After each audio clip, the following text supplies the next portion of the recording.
Olá, saudações, seja bem-vindo ao nosso programa de entrevistas, né?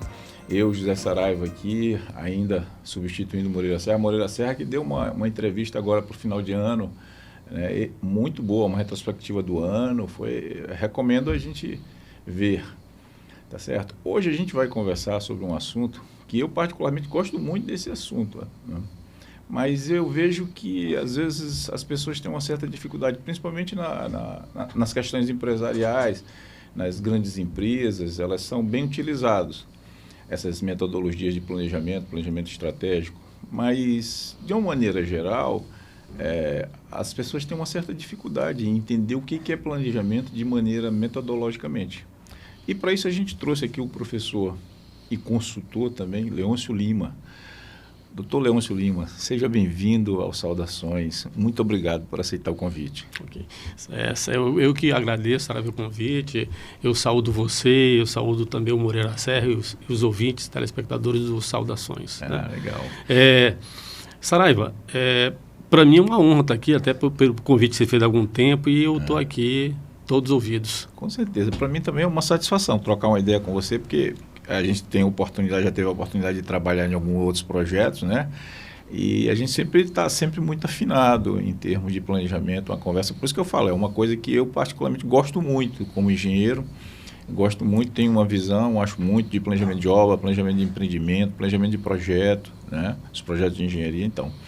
Mas, assim, eu vou te fazer uma pergunta que eu tenho uma visão sobre isso, mas, de maneira geral, a gente percebe que as pessoas têm uma certa dificuldade, um certo paradigma na questão de planejamento, principalmente o planejamento estratégico, de entender. E vira e mexe, elas ficam, parece que inquietas, no sentido assim, não, a gente tem que fazer, a gente tem que andar. Será que isso, Leôncio, é um modelo operacional, é um modelo mental que a gente tem de ser operacional, por ter sido até colônia, né? É mais ou menos isso, assim? Saraiva, muitos falam, né, e a administração moderna hoje fala o seguinte, que o planejamento estratégico ele se torna uma caixa preta, né, na verdade. Mas eu queria iniciar o seguinte, respondendo a sua pergunta, existe uma frase na administração moderna que fala o seguinte: quem não sabe para onde quer ir, qualquer lugar serve. Sim. Então, o Coelho fala para Alice. Se qualquer lugar serve, qualquer resultado serve. Sim. Se eu não sei para onde eu quero ir, e se eu não me acho e me encontro em algum momento em algum lugar, qualquer resultado serve. Mas, na verdade, não é isso.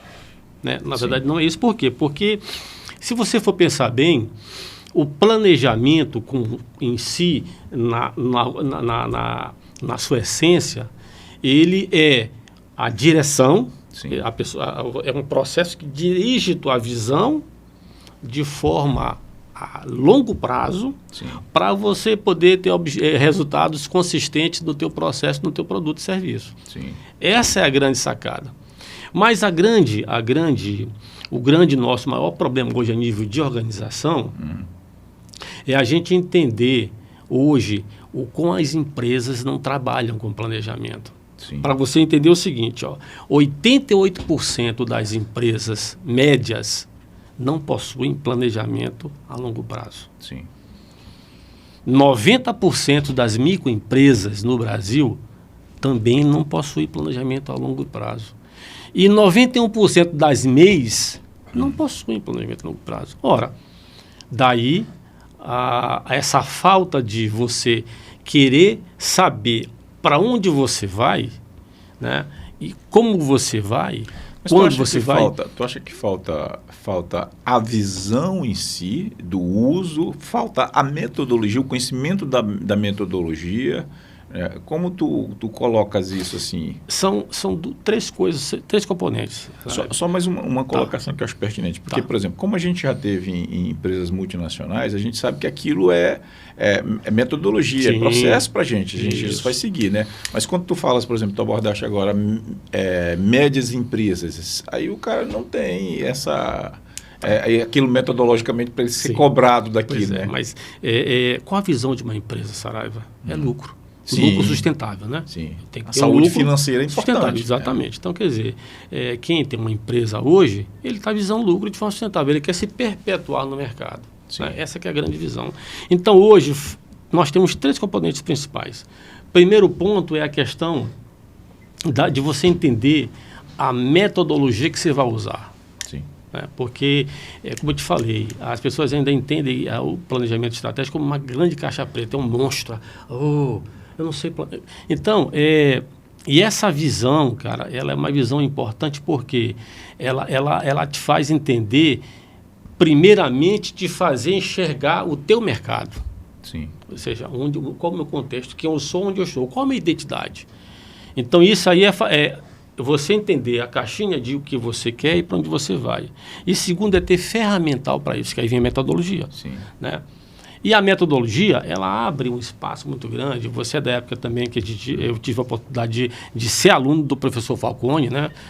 Em 91, lá em BH.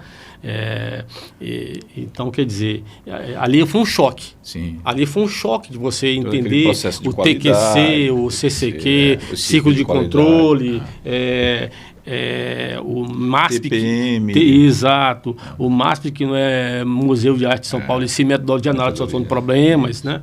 Enfim, então, a metodologia passa por um contexto de você entender para onde você quer ir, usar a metodologia e saber usar muito bem o pessoal, os teus colaboradores.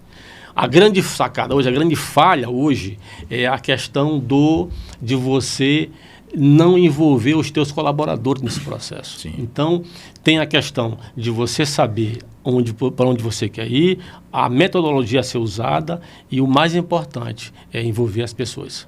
Agora, Leôncio, assim, no Brasil e no Maranhão, em relação hoje usa-se o termo das startups, como é que é essa visão de longevidade das empresas, que se elas usam, se elas não usam, mas essa longevidade delas é em média de quanto? Assim? Bom, Saraiva, as startups no Brasil em si, elas começaram a se desenvolver fortemente de 2020 para cá. Sim. E a média de idade de uma startup são 3 anos. E você sabe que uma startup, hoje no Maranhão, nós temos 50 startups. Sim. Devidamente avaliadas. E no Brasil são cerca de 13 mil. Olha lá, 13 mil startups no Brasil e 50 no Maranhão. Dessas 50 startups do Maranhão, 20 foram avaliadas nos últimos 12 meses e elas têm um valuation, que é o valor de mercado, em torno de 56 milhões. Ou seja, cada startup em média no Maranhão vale 2,8 milhões de reais. Né? Ora, então, essas startups hoje no Maranhão, elas estão ligadas a um segmento de produto e serviço muito importante. Porém, dessas 20, somente 10, elas estão hoje se capacitando a nível de planejamento, Sim. se capacitando a nível de entender o financiador. Por exemplo, hoje nós temos 2 grandes financiadores nas startups, que é o próprio empreendedor, que entra com o seu capital, Sim. ou o que a gente chama de investidor anjo. Em média, nós temos 50% do investimento das startups são feitas pelo investidor anjo. O que é investidor anjo? É aquela pessoa física, né, que se junta com outras pessoas físicas e investem expertise e dinheiro naquela startup, né? Então, a grande sacada hoje dessas startups no Maranhão, dessas 50, 20 se destacam e das 20, 10 estão muito envolvidas no processo de produto e serviço. Elas estão hoje no mercado com um valor nessa faixa aí de 2,8, 3 milhões de valor de mercado. Elas estão muito fortes na questão de ainda Sim. trabalhar os seus planos de curto prazo e médio prazo. E o Sebrae está atuando hoje muito forte nisso, Sim. na questão da visão de médio e longo prazo. Né? Ele é uma coisa que eu acabei passando batido, mas eu acho que era interessante voltar um pouquinho só para dar um plá sobre o planejamento da parte pública. Como é que está assim isso? Como é que é o planejamento na gestão pública? Vamos lá. Como é que tu enxerga Saraiva, na gestão pública nós temos aí a Lei 4.320 de 64, que ela instituiu o PPA, as ferramentas de planejamento, que são PPA, que é o planejamento plurianual, A LDO, que é de diretrizes orçamentárias, e a LOA, que é lei bem legal orçamentária. tocar nisso. Né? Então, legal, nós temos... esses elementos são essas 3 ferramentas, né? PPA, LDO e LOA. Gestores têm muita dificuldade de entendimento. Isso. E, logicamente, o PPA, qual a visão do PPA, que é o plurianual? É a visão da gestão. Ou seja, um prefeito, um governador e um presidente, por exemplo, tem a visão de 4 anos. Então, o gestor que chega, né, no primeiro ano, ele já tem a LOA, que foi feito pelo anterior, antecessor. Esse ano, ele trabalha para planejar, para entregar para os 4 anos. E qual a dificuldade desses gestores? É não terem um plano diretor, uma diretiva. Ou seja, a gente tem que ir mais além e pensar num plano de 10 anos, que é justamente a direção. Como eu falei, plano estratégico e plano diretor, eles te dão a direção da tua visão a longo prazo. Então, vamos falar, se eu tenho um plano diretor formado por 10 anos, é muito fácil fazer um PPA de 4 anos. Só que 78% dos PPAs hoje no Brasil são de gaveta. O que eu falo de gaveta? É você pensar, escrever ali para poder cumprir o regramento de enviá-los entre abril e maio, votar e fechar, né? Aí vai executar outra coisa. Quando você vai executar, o TCE tem uma dificuldade grande que é de entender a tua acurácia. O que é acurácia? É previsto versus realizado. Você previu X, Y, Z e vai fazer K, W, Y. Entendeu? Então, quer dizer, não tem a conexão. Então, essa é a grande dificuldade. Tem uma coisa bem interessante. Essa é a grande dificuldade. Isso me reporta. Eu, por exemplo, eu sempre digo muito assim, um gestor público que tem 4 anos, um prefeito, quando ele assume, algumas obras, dependendo do município, um grande município que ele tem, algumas obras de infraestrutura urbana, ele 4 anos, se ele não fizer o projeto dele, o planejamento no primeiro ano, ele não consegue mais fazer. Porque tem algumas obras que ele vai fazer, ele faz a orçamentação, faz o projeto, às vezes a obra dura 2, 3 anos. Se escorregar, acabou, ele não vai entregar aquela obra ali. Obras grandes, vias, pontes, ou alguma coisa que ele tem que fazer, uma barragem, seja lá o que for, ele não... Principalmente em grandes capitais, por exemplo, como São Luís, você vai fazer uma obra urbana, uma coisa ou outra, você leva tranquilamente 3, 4 anos. Porque aí você tem desapropriação, você tem meio ambiente, você tem todo um processo. Ou ele se prepara bem, e o que acontece? Normalmente o primeiro ano o orçamento não é dele, né? Foi feito por alguém, como tu falaste, né? Então vamos lá. A grande sacada, Saraiva, é pensar fora da caixinha. Como é que hoje os prefeitos, a maioria dos prefeitos, a grande maioria, cerca de 92%, eles vivem de FPM, que é o Fundo de Participação Municipal, que oscila em função do repasse do governo federal, né, para o estadual, do estadual para o federal, para o municipal. Então, o que acontece? Pensar fora da caixinha é você pensar em projetos importantes, né, para que você possa buscar recursos para o município. Então, se você começa a ficar só no apagar incêndio do dia a dia, te resta pouco tempo para pensar no amanhã. Porque eu vou pensar só no hoje. Cerca de 78% das prefeituras trabalham basicamente com o hoje e com amanhã, talvez, né? Então, eu vou te dar um exemplo aqui para poder a gente referenciar isso aí. Hoje tu tem alguma consultoria? Sim, tenho sim. Eu tenho hoje uma consultoria muito boa com o jovem empresário, que é o André da Halpnet, lá da área de Pinheiro, né? Princesa da Baixada, né? E o André, ele é uma pessoa que tem pensado muito fora da caixinha. Nesses últimos 3 anos, ele tem conversado bastante, e ele tem pensado muito fora da caixinha. Ele conseguiu resgatar, o André, lá para esse projeto, que ficou adormecido por mais de 2 décadas. Que projeto é esse? Nós temos, no oeste do Maranhão, 3 micro-regiões. Micro-região do Pindaré, encabeçada por Santo Inês, que é um grande centro de distribuição, é um grande porto seco que a gente pode fazer lá, Porto Seco. Pinheiro, que está localizado na Baixada, micro-região da Baixada, que é central, se faz lá um grande centro de distribuição, depois vou te falar como, e Turiaçu, que é a micro-região do Gurupi, lá em cima, que se faz um porto offshore, que ou seja, no continente, né? E podemos fazer um offshore, que é fora um pouco mais, a 150 metros do continente, com mais calados. Então, a gente pode trabalhar navios Panamax ou até Capesize, dependendo do tipo de modelo do pier. E a gente resgatou, eu estou coordenando esse trabalho, a gente resgatou esse processo todo de se fazer. Ora, o Itaqui hoje, ele está como? Ele está totalmente limitado na sua capacidade, tem muita demanda e tudo mais. Por quê? Porque Itaqui é a ponta. E para quem não conhece, meus amigos, o Maranhão, São Luís, possui hoje um dos maiores complexos portuários da América Latina. Junto com o Porto de Santos, o Complexo Portuário de São Luís, que é formado pelo Porto da Vale, Pier 1, Pier 3 Sul, 3 Norte, 4 Sul, 4 Norte, e os berços do Itaqui e da Alumar, formam um grande complexo portuário. Né?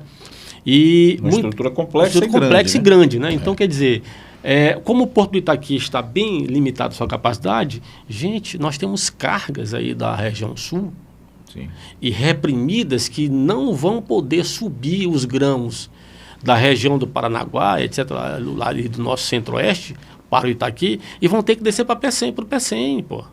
Né? Então, quer dizer, a gente está resgatando esse processo todinho, a gente está discutindo, eu, o André, da Halpnet, e para a gente mobilizar mais prefeituras para trabalhar essa questão de um grande centro de distribuição e um grande porto para pegar essa carga geral. Isso ia ajudar muito São Luís. Nós estamos falando o seguinte, Saraiva, hoje a região oeste do Maranhão, nós abrigamos nessas 3 micro-regiões 56 municípios, dos quais 87% tiveram uma redução drástica, tiveram um grande desemprego. Tiveram Isso vai gerar emprego. Então, vai gerar muito emprego. Nós estamos falando de mais de 7.800 empregos diretos. Né? Isso é muita coisa. Para um processo. Muito importante. Diretos. Imagina os indiretos. Né? Eu ia te falar aqui, nessa parte que tu levantou do Porto, eu tive a oportunidade, acho que há um ano e meio, 2 anos atrás, não me recordo agora, de montar uma espécie de um portfólio de projetos, e um deles que apareceu foi essa questão do Porto Seco, lá em Santa Inês. Existia essa possibilidade, tentava se levar isso para o governo, e também com isso, tentar reduzir o número de caminhões que vinham para São Luís. Isso. Porque hoje já ali tinha uns números mostrando que hoje em dia, por dia, passa ali na casa de 900 a 1.000 caminhões ali, na BR ali, que você sabe que a BR-135 não está preparada para isso, para esse volume. Então, a ideia é justamente se viabilizar um eixo ferroviário, porque você sabe, o Maranhão ele é cortado por 3 ferrovias. Então, Nordestina, que é a antiga Refesa, Bitola Métrica, né? A Estrada de Ferro Carajás, 892 km de São Luís até Parapebas, no Pará, né? E a Norte-Sul, o eixo sul da Ferrovia Norte-Sul, que desce, passa por Estreito e vai descendo lá para o Centro-Oeste. Né? Então, quer dizer, são ferrovias que ainda têm uma capacidade ociosa que podem agregar essas cargas para virem para o centro do Maranhão através de um Porto Seco em Santa Inês. E Pinheiro poder captar naquela região da Baixada, junto com o Santa Inês, e levar isso para Turiaçu. Isso é plenamente possível. Então, esse projeto está quase sendo concluído. O André, a gente deve lançar isso no ano que vem. Né? Então, isso é isso é pensar fora da caixinha, vamos dizer assim. É um grande exemplo de pensar fora da caixinha. É um projeto grande, né? Vai envolver muita coisa, tem que envolver uma logística bem pensada, bem planejada, bem parruda. Né? Isso. Agora, Leôncio, um aspecto assim, uma coisa é o planejamento de processos, uma coisa é o planejamento estratégico, e uma coisa que eu percebo também que as pessoas têm uma certa dificuldade de entender isso quando você vai aplicar planejamento, os níveis de planejamento no sentido assim, no nível estratégico, Isso. o que deve ser pensado, o portfólio, né? Isso, o legal. que é no tático, o planejamento, e o que é o planejamento Isso. operacional nisso. Dá uma... Isso. É só para desmistificar, Saraiva, eu sempre uso o seguinte. Todos nós aqui, quem conheceu a história geral, ouviu falar do Napoleão Bonaparte, né? Um francês, que foi um militar, um político total. E o Napoleão, ele criou níveis de comando do exército dele, né? Sim. Então, o Napoleão criou 3 níveis. Os oficiais, o inteligente com a iniciativa, que eram os coronéis e os comandantes. Sim. Essa é a direção. Né? Sim. Olha o pensamento dele lá em 1700 e pouco. Inclusive, quando tu fala direção, me vem a palavra diretor, né? É isso, que exatamente. Dar direção. Diretor, da direção. Então, eram os coronéis e os generais. Aí, vem os inteligentes sem iniciativa, que eram os oficiais. Sim. Tenente, capitão, major e tal. Esses recebiam a direção e trabalhavam os planos a médio prazo, para desdobrar. Sim. Tá? A médio e a curto prazo. E estes planos, ele definia para o ignorante, Sim. sem iniciativa, que eram soldados. Gente, não é que seja ignorante. Ignorante isso é a falta fala de conhecimento. Isso é a fala do Napoleão na época. E, então, esses executavam. Então, vamos lá. Diretor estratégico, tático, operacional. Isso. Né? Então, a estratégia é a direção. Sim. É o pensamento do longo prazo. É o direcionamento. Eu tive um chefe na empresa que eu trabalhei por mais de 30 anos, um diretor que me disse assim, Leôncio, olha, isso foi em 92, quando você olhar um diretor apertando um parafuso na área, sai fora dele. Ele está perdido. Ele está perdido. Ele não sabe o que ele está fazendo, porque diretor, ele tem que dirigir, ele tem que direcionar, ele tem que dar direção. Ele não tem que ir no operacional. Mas isso é uma cultura muito nossa, como você está falando. O cara só acha que está trabalhando se ele carregar alguma coisa, se ele está empurrando. Ele não acha que maturar, pensar, dar direcionamento, planejar, ele não está trabalhando. Então, Saraiva, trazendo essa analogia, esse princípio napoleônico, é o seguinte, a estratégia é a direção. Sim. É a formação do escopo para você traçar o teu plano a longo prazo. Sim. Onde eu quero chegar. Né? Então, essa é a função da estratégia. É a função do diretor, é a função do presidente. Quando essa visão vem para o tático, ela vai ser desdobrada, a médio prazo. A médio prazo. Vão sair dali os planos de ação para que sigam fracionados para ser executados no campo operacional. Sim. Pela operação, que aí já vai ser o curto prazo. Então, esses níveis de gestão... Sim.